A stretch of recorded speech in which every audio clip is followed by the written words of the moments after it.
How to set up and customize your voicemail greeting. First of all, open the Google Voice app or go to voice.google.com and sign in with your Google account. Once signed in, go to Settings. Next, click or tap on the Voicemail tab from the left sidebar. Here you will see the Voicemail Greeting section. You will notice a default greeting already set, but you can customize it by tapping Record Greeting or Manage Greetings.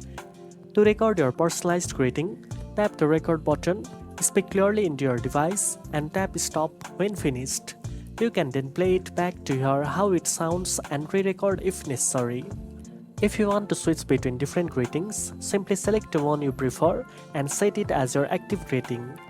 Remember, a clear and friendly voicemail greeting helps your callers know they have reached the right person and sets the tone for your message. Once you are satisfied with your greeting, save the changes. Your new voicemail greeting will now play whenever someone reaches your voicemail. Now you know how to set up and customize your voicemail greeting. If you found this video helpful, don't forget to like, share and subscribe for more tech tips. Thanks for watching and I'll see you in the next one.